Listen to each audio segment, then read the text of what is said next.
देखो मॉड्यूल 3 में पहला क्वेश्चन है बड़ा, जो बोल रहा है कि व्हाट इज प्लानिंग, और फिर बोला है उसका फीचर्स और सिग्निफिकेंस यानी इंपॉर्टेंस एक्सप्लेन करो। तो ये हाँ था। पहले बोला प्लानिंग का मतलब क्या है, तो प्लानिंग का मीनिंग है फोरकास्ट करना। हम और बढ़िया वर्डिंग में बोले तो थिंकिंग इन एडवांस। हम्म क्या चीज? Thinking in advance what? कि हम लोग क्या करने वाले फ्यूचर में, फॉर फ्यूचर्स एक्टिविटी। एक्टिविटी। तो फ्यूचर का एक्शन या फ्यूचर का एक्टिविटी को एडवांस में सोचना इस प्लान। अब यहाँ बोला फीचर्स ऑफ प्लानिंग, फीचर्स मांगा और सिग्निफिकेंस मांगा है। हम उस दिन भी निर्णय बोला था 4 फीचर्स ऐसा जो कहीं भी चिपका के आओ। पहला वही मिल गया, देखो गोल ओरिएंटेड, हाँ कि प्लानिंग में हम लोगों को अपना टारगेट या गोल या ऑब्जेक्टिव सेट करना पड़ता है। हाँ सर। अगर गोल ही नहीं है तो प्लानिंग लेके क्या करोगे? ठीक है। दूसरा इंपॉर्टेंट फंक्शन हमको मिलता है जो यहाँ पे परवेसिवनेस, मतलब applicable at all level and in all organisation. Middle वालों को भी प्लानिंग करना होता है, लोअर वालों को भी, अपर वालों को भी। हाँ इसके अलावा 2 और हमेशा फीचर जो हम बोलते हैं कहीं भी चिपका के, वो है कंटिन्यूअस। प्लानिंग लगातार करना होगा ना, आज ऐसा थोड़ी ना आज प्लानिंग की है फिर 1 साल सो गए। तो प्लानिंग कंटिन्यूअस लगता है। और एक और है डायनेमिक, माने प्लानिंग करने का तरीका हमको हमेशा बदलना पड़ेगा। हम आज जिस तरीके से प्लान किए वैसे प्लानिंग हर बार नहीं कर सकते। आई नीड टू हाँ चेंज, सर। क्योंकि दुनिया बदल रहा है। आज से 20 साल पहले बिजनेस में जैसे सोचा जाता था वैसे आज नहीं सोचा जाता सर। हाँ सर। तो ये 4 लिख सकते हो। इसके अलावा बोलो sir planning helps in planning coordination करता है, प्लानिंग एफिशिएंसी बढ़ाने के लिए काम करता है। ठीक है। हाँ, एक और अच्छा पॉइंट, फ्लेक्सिबल होना पड़ेगा प्लानिंग में। हम रिजिड नहीं हो सकते अपने प्लान पे कि नहीं हम तो ऐसे ही सोच लिए बस यही करेंगे, आई विल नॉट चेंज। ऐसा नहीं कर सकते। I need to be flexible enough. ठीक है। फिर बोला है सिग्निफिकेंस, यानी इंपॉर्टेंस मांगा है तुमसे। ये रहा इंपॉर्टेंस कि प्लानिंग, देखो इंपॉर्टेंस में भी हम अगेन बोलते हैं 4 ऐसा पॉइंट जो कहीं भी चिपका गया हो। सर ऑब्जेक्टिव, ऑब्जेक्टिव को अचीव कर, वहां बोले गोल ओरिएंटेड है तो यहां बोलो गोल को अचीव करने में हेल्प करते हैं। तुमको इकोनॉमिकल लेना आता है, यानी ऑप्टिमम यूज ऑफ रिसोर्स कराता है। ये भी कहीं भी चिपका गया हो, ऑप्टिमम यूज ऑफ रिसोर्स। इसके अलावा सर क्या बोलते हैं, कोऑर्डिनेशन लेकर आता है प्लानिंग, काम को कंट्रोल को इफेक्टिव बनाता है प्लानिंग। तो इंपॉर्टेंस में और भी लिख सकते हो, ऑर्गेनाइजेशन का इफेक्टिवनेस बढ़ाता है, एम्प्लॉय का क्या बोलते हैं उसको, प्लानिंग अगर प्रॉपर हो तो मेरा एम्प्लॉय का भी स्किल बढ़ता है। ठीक है। नेक्स्ट क्वेश्चन है describe the planning process in detail with example. Planning का प्रोसेस बताओ। प्लानिंग का प्रोसेस क्या है? सबसे पहले हमको क्या करना होगा, ये तो टाइप्स आ गया, ये रहा प्लानिंग प्रोसेस। सबसे पहले मेरे को टारगेट या गोल या मेरा अपॉर्चुनिटी क्या है वो सेट करना पड़ेगा। तो हमको पहले अपना अपॉर्चुनिटी सोचना पड़ेगा, परसीव करना पड़ेगा। माने यहाँ पे अपना अपॉर्चुनिटी क्या है इस लाइन में, क्या फ्यूचर अपॉर्चुनिटीज है पॉसिबल, वो डिसाइड करना होगा। देन मेरे को मेरा गोल सेट करना होगा, ऑब्जेक्टिव। अब प्लानिंग प्रेमाइसेस, ये गोल में क्या क्या एजम्पशंस हो सकता है। प्रेमाइसेस मतलब एजम्पशन, क्या क्या लग सकता है, क्या क्या हो सकता है फ्यूचर में, एज्यूम करना पड़ेगा। अब एक काम को करने का क्या क्या ऑल्टरनेटिव्स अवेलेबल है। जैसे मेरे को कोचिंग लाइन में आना है, मेरा ऑब्जेक्टिव हो गया हमको पढ़ाना है, तो इसमें फ्यूचर में क्या क्या हो सकता है मैं एज्यूम किया कि नया टेक्नोलॉजी आ सकता है, तो मेरे को उसमें भी खुद को ढालना पड़ेगा। एआई आ जाएगा, उससे भी हमको टक्कर लेना पड़ेगा। अब ये काम को करने का ऑल्टरनेटिव तरीका क्या क्या है? सर आप खाली ऑनलाइन पढ़ाइए, खाली ऑफलाइन पढ़ाइए, ऑनलाइन ऑफलाइन दोनों पढ़ाइए, स्कूल ज्वाइन कर लीजिए, कोई कॉलेज ज्वाइन कर लीजिए, बहुत सारे ऑल्टरनेटिव्स हैं। अब हर ऑल्टरनेटिव को इवेलुएट कीजिए कि इसमें क्या प्लस और किसमें क्या माइनस, मतलब क्या एडवांटेजेस है क्या डिसएडवांटेजेस। हर एक में मेरे पास हम 3 प्लान सोचा ना, हम ऑनलाइन पढ़ाएगा हाँ खाली ऑफलाइन ट्यूशन सेंटर खोल के पढ़ाएगा, या हम कुछ को स्कूल ज्वाइन कर लेगा, या हम कॉलेज ज्वाइन कर लेगा, या इनमें से किसी का कॉम्बो अपनाएगा। हर एक को इवेलुएट करो, सब में क्या गुड पॉइंट क्या बैड पॉइंट। अब चॉइस करो कि मेरे को कौन सा ऑल्टरनेटिव चॉइस करना है। अब उसके लिए पूरा डिटेल प्लान, सपोर्ट प्लान बनाओ एंड देन उसको इंप्लीमेंट करो। ठीक है, बोला right A detail note on MBO management by objective and it's implementation process. ये MBO क्या देखना पड़ेगा यहाँ पे।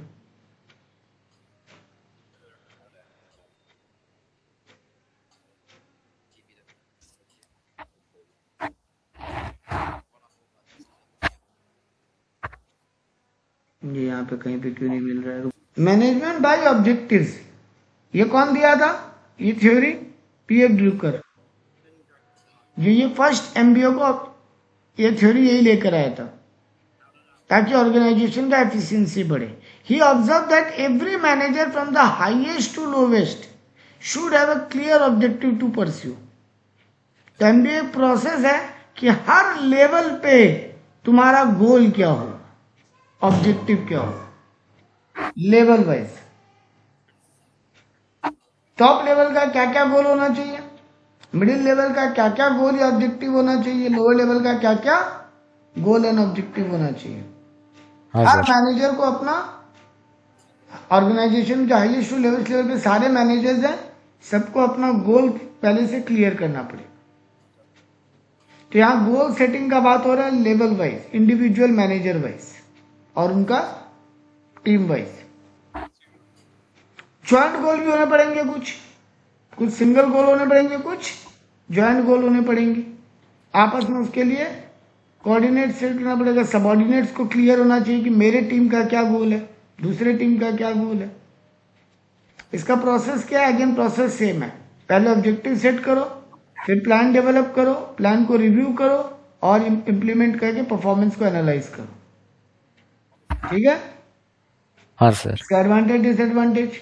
तो सर MBO अगर होगा तो आपको मोटिवेशन मिलेगा, आपका कम्युनिकेशन बेटर होगा, आपको अपना गोल क्लियर होगा, सबऑर्डिनेट को भी कमिटमेंट बेटर होगा और मैनेजर भी अपना डिसीजंस ठीक से ले पाएंगे। नेक्स्ट क्वेश्चन है, explain the BCG matrix and its application. BCG matrix बताओ प्लानिंग में और उसका एप्लीकेशन बताओ। ये रहा,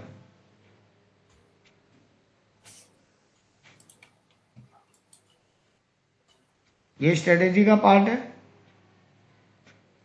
BCG मॉडल।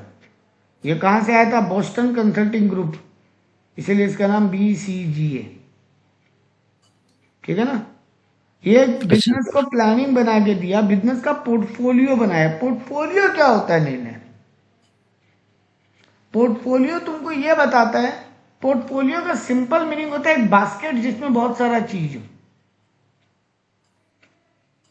जैसे मान लो मेरे पास एक बास्केट है जिसमें ऑरेंज है, एप्पल है, मैंगो है, 3 पीस करके, तो हम बोल सकते हैं मेरा फ्रूट्स का ये पोर्टफोलियो है। जैसे शेयर मार्केट में होता है ना, मेरे पास रिलायंस का भी 5 शेयर है, टाटा का भी 2 शेयर है, विप्रो का भी 10 शेयर है, ये मेरा पोर्टफोलियो हो गया।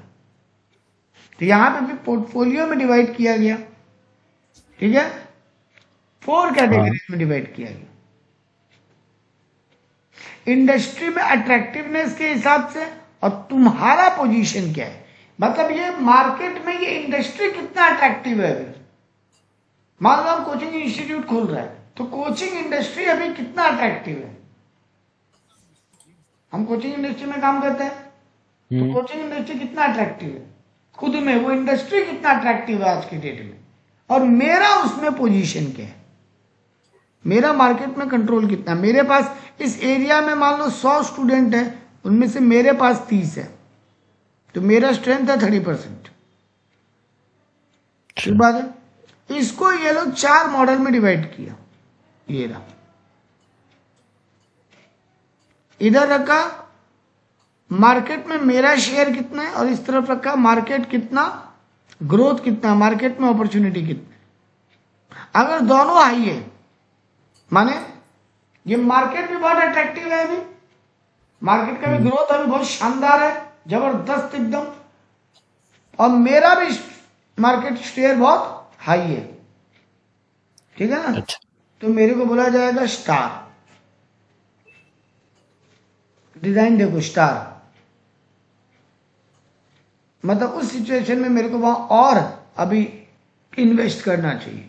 देखो यहाँ पे स्टार का पहले मतलब समझाया, बीसीजी मॉडल में पहले स्टार के मतलब समझाते हैं तुमको। ये देखो, यानी भी हाई ग्रोथ इंडस्ट्री है और मेरा मार्केट शेयर भी बहुत हाई है, यानी कैश जनरेशन बहुत जबरदस्त होगा, कंपनी को और इन्वेस्ट करना चाहिए, ठीक है।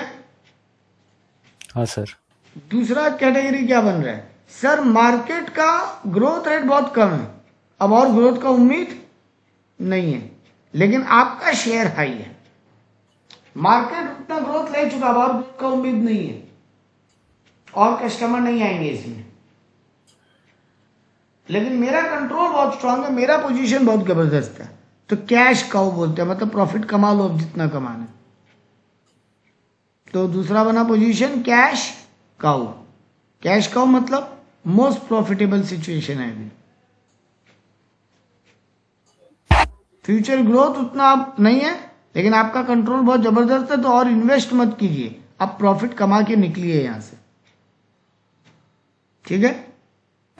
थर्ड पोजीशन बन रहा है, सर मार्केट शेयर बहुत लो है आपका, लेकिन अभी मार्केट बहुत ग्रोथ पे है, मतलब मार्केट का ग्रोथ रेट बहुत है, लेकिन आपका कुछ ज्यादा मार्केट में कंट्रोल नहीं है, आपके पास ज्यादा कस्टमर नहीं है, आपका मार्केट में शेयर बहुत कम है।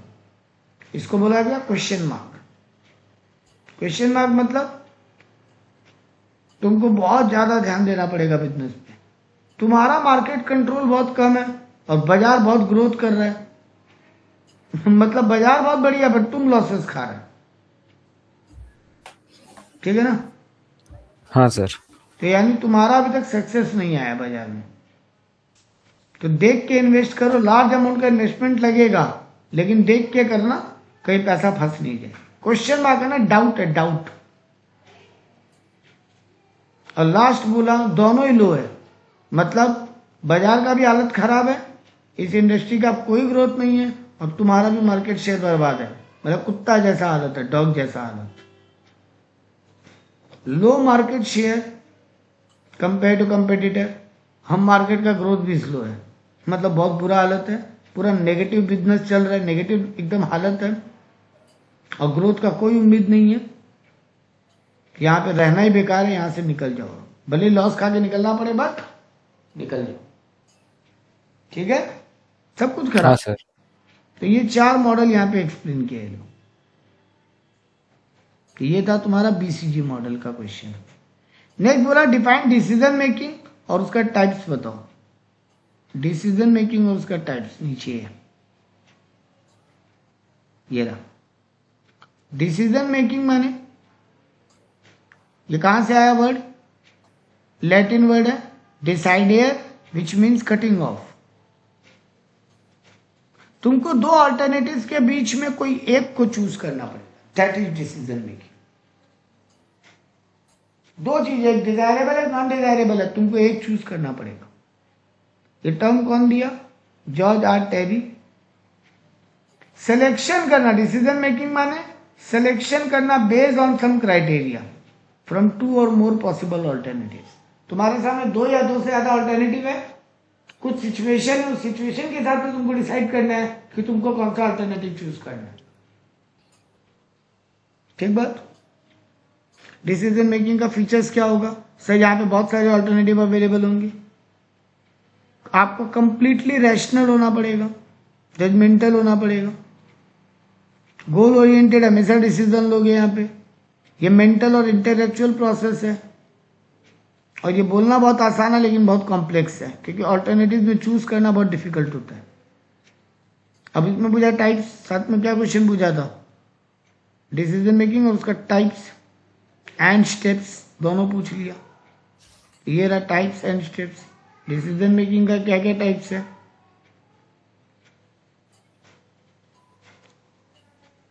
ये रहा रूटीन एंड बेसिक डिसीजन, मतलब एकदम कॉमन डिसीजन लेना, कौन सा बुक से पढ़ना चाहिए, क्या सब्जेक्ट पढ़े। पर्सनल एंड ऑर्गेनाइजेशनल डिसीजन, कुछ डिसीजन ऐसे होते हैं जो तुम्हारे अपने लाइफ के लिए और कुछ तुम्हारे बिजनेस के लिए। हम एक जगह जॉब करते हैं तो मेरे को वहां का भी डिसीजन लेना है कि ऑर्गेनाइजेशन का भी भला हो लेकिन मेरा भी नुकसान नहीं है। इंडिविजुअल एंड ग्रुप डिसीजन, मतलब तुम्हारे अकेले का डिसीजन या पूरे ग्रुप का decision. Policy and operating decision, policy माने ओवरऑल स्ट्रेटेजी क्या होगा वो डिसाइड करना, और ऑपरेशनल माने डे टू डे काम कैसे होगा वो डिसाइड करना। Programmed and non program decision, main जो बिजनेस है उसका डिसीजन लेना इज प्रोग्राम्ड और अदर एक्टिविटी का डिसीजन लेना is non programmed. Plan and unplan decision, कुछ डिसीजन ऐसे हैं जो पहले से सोच के लिया हुआ है, कुछ डिसीजन पहले से सोचा हुआ नहीं था, अचानक में लेना पड़ा तुरंत। Tactical and strategic decision, tactical मतलब कोई नया प्रॉब्लम आ गया उसको लेकर डिसीजन, और स्ट्रेटेजिक माने जो मेरा नॉर्मल कोर्स ऑफ बिजनेस है उसको लेकर डिसीजन। ऑर्गेनाइजेशनल या डिपार्टमेंटल या इंटरपर्सनल डिसीजन, खाली कंपनी के लिए डिसाइड करना या इंडिविजुअल डिपार्टमेंट के लिए डिसीजन लेना, या फिर दोनों में कनेक्टेड डिसीजन लेना, इंटरडिपेंडेंट। ठीक है, अब बोला इसका प्रोसेस बताओ। तो पहला स्टेप क्या है, प्रॉब्लम क्या है वो आइडेंटिफाई करो, रिकॉग्नाइज द प्रॉब्लम और क्यों डिसीजन लेना है।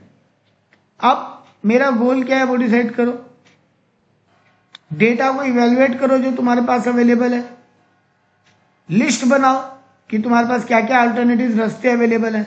अब उनमें से जो बेस्ट रास्ता है वो चूज करो, अब उसको इम्प्लीमेंट करो, फीडबैक लो, फॉलो अप करो और चेंज करना है तो चेंज करो। ठीक है, नेक्स्ट क्वेश्चन है explain the limitation of planning, how can this be overcome. Planning में क्या बुराई है और उनसे कैसे बाहर आया जा सकता है। ऊपर होगा।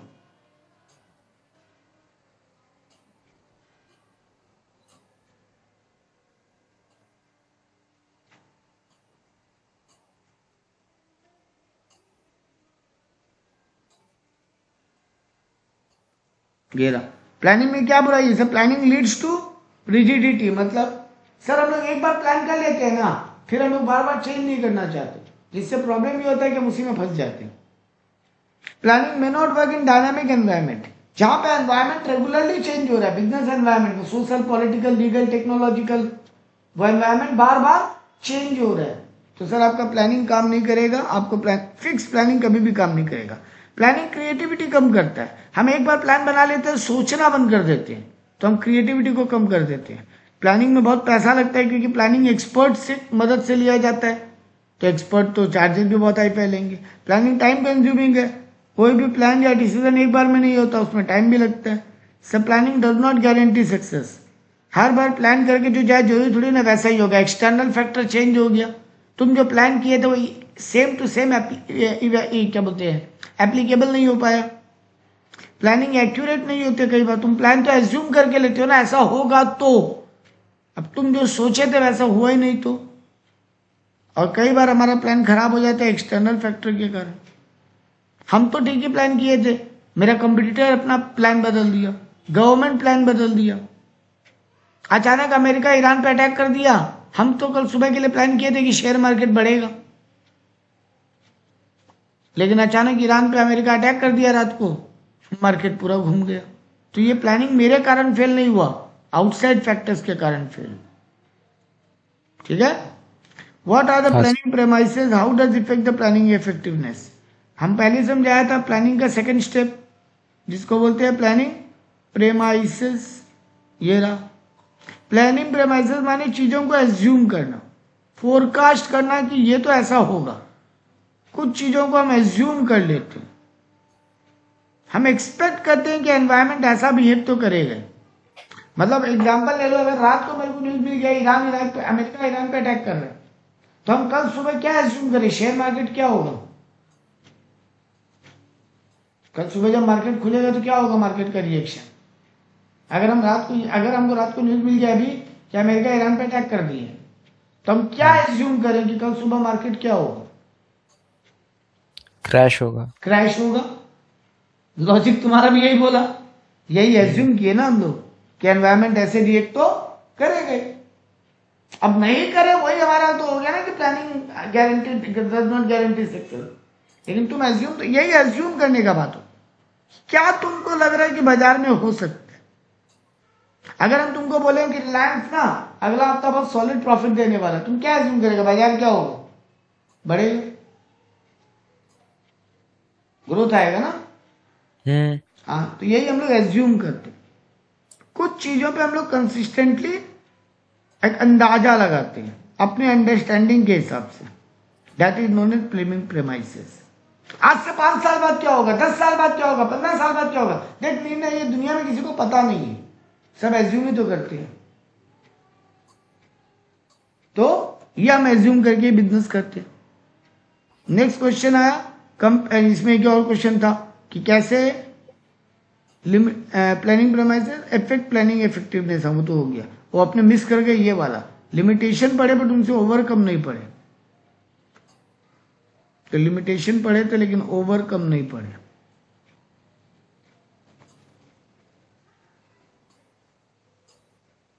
ओवरकम बुक में नहीं दिया होगा, यहां पर यहीं से समझना होगा।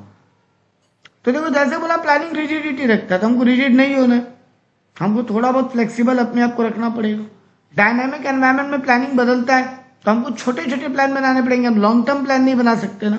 जब एनवायरनमेंट डायनामिक है, अभी ग्लोबल सिचुएशन एवरीडे चेंज हो रहा है, तो हम लॉन्ग टर्म प्लान करके काम नहीं कर सकते। I need to plan short term. तो ओवरकम का तरीका यही है।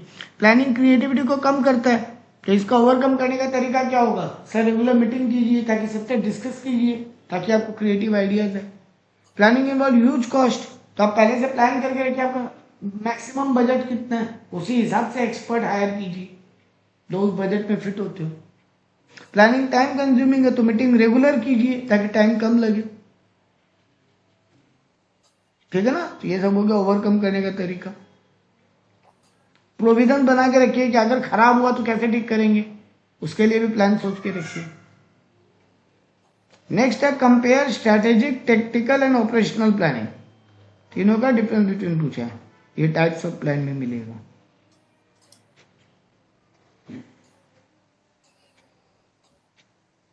ये प्लानिंग स्ट्रेटेजी क्या होता है, टेक्टिकल क्या होता है और ऑपरेशनल क्या होता है। स्ट्रेटेजीज क्या होता है? स्ट्रेटेजीज एकदम सिंपल लैंग्वेज में बोले ओवरऑल प्लान, मतलब ऊपर ऊपर से जब ओवरऑल प्लान बनाते हैं ना, वो जिसको तुम ब्लूप्रिंट भी बोलते। एक बिल्डिंग बनते हुए बिल्डिंग का वो नक्शा देखियो, मैप, बिल्डिंग का वो जो स्ट्रक्चर बनाया था, यहाँ पे रूम होगा, यहाँ पे किचन होगा, यहाँ पे बेडरूम होगा, यहाँ पे वॉशरूम होगा, वो जो पेपर पे मैप बनता है, that is known as strategy.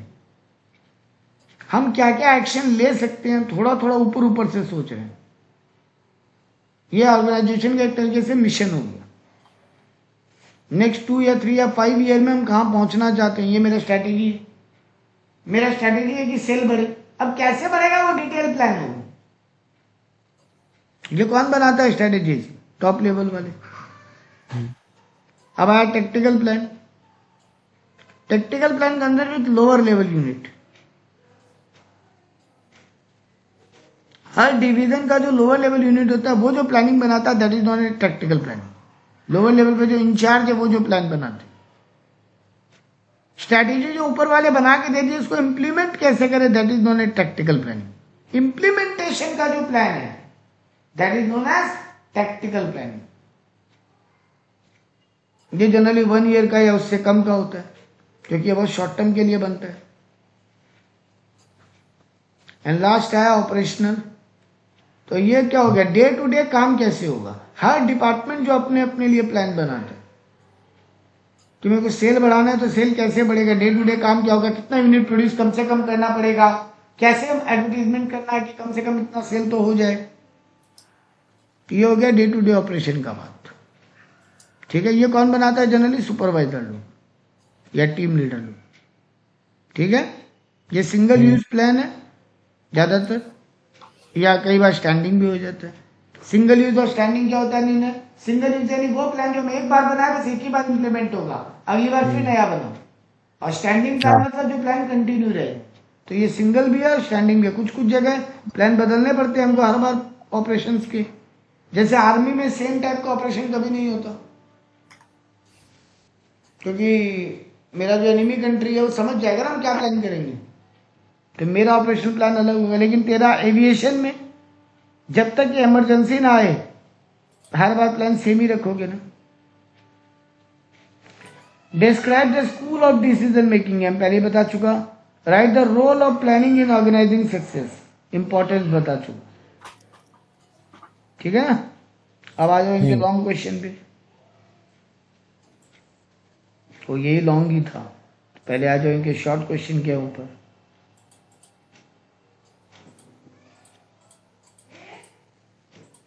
ये ना यहाँ भी वही पूछा, प्लानिंग और उसका टाइप्स नहीं पढ़े कहीं पे, ये पढ़ लेते हैं।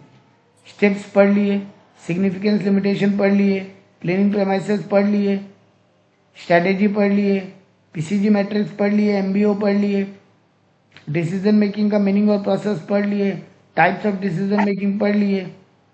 अपने को बच गया एक टाइप्स ऑफ प्लान, ये पढ़ लेते हैं। ओ यही तो पढ़े अभी, यही तो पढ़े अभी। Strategic plan, tactical plan, operational, contingent plan नहीं पढ़े। कंटिंजेंट प्लान क्या होता है सर? कंटिंजेंसी का मतलब किसी और बात पे डिपेंड होना। हाँ। तो यहाँ पर कंटिंजेंट प्लान मतलब तुम्हारा वो प्लान जो तुम डायरेक्टली नहीं बना रहे हो, डिपेंड करता है दूसरी बातों पे। दूसरा बात होगा तो तुम्हारा प्लान भी होगा। अब जैसे स्ट्रेटेजिक प्लान का यहाँ पे एग्जांपल दिया, मिशन बनाना, ऑब्जेक्टिव सेट करना या strategy banana, that is strategic planning. Tactical अकेला ही है, उसका कोई ब्रेकअप नहीं है। ऑपरेशनल प्लान दो टाइप का हो गया, सिंगल यूज और स्टैंडिंग प्लान।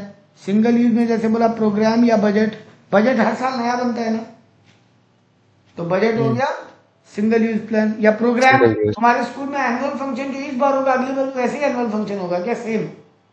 इस बार जो स्पोर्ट्स इवेंट होगा अगली बार भी सेम स्पोर्ट्स इवेंट होगा क्या? नहीं, प्रोग्राम वही होता है। नहीं। तो ओवरऑल तो वो सब सिंगल यूज है। जबकि स्टैंडिंग हो गया कंपनी का पॉलिसी, कंपनी डिस्काउंट देता है हर समय, ये पॉलिसी है कंपनी का। कंपनी वुमेन एम्पावरमेंट का बात करता है, कंपनी बैकवर्ड एरिया के लोगों को काम देता है, ये सब हो गया पॉलिसीज। ये कंपनी के बदलते नहीं है। जैसे टाटा का पॉलिसी है ना, ट्रस्ट बना के चैरिटी करना। प्रोसीड्योर यानी स्टेप्स, तो स्टेप्स भी स्टैंडिंग प्लान होते हैं। सामान को रूल्स यानी dos and don't for the employ, तो वो भी नहीं चेंज होते। और लास्ट कंटिंजेंट प्लान, तो हम बोले था कोई प्लान इन कोई चीज के लिए डायरेक्ट प्लान नहीं है, वो किसी और पे डिपेंड कर रहा है। कोई और प्लान होगा उसके लिए हम क्या प्लानिंग करेंगे, गड़बड़ हो गया तो क्या प्लान करेंगे। टिफिन कम पड़ गया एनुअल स्पोर्ट्स में, तो अचानक टिफिन कहां से मंगाएंगे? तो ये सब हो गया कंटिंजेंट प्लान। ये हो गया टाइप्स। तो ये हो गया तुम्हारा सारा आंसर्स खत्म मॉड्यूल 3 का।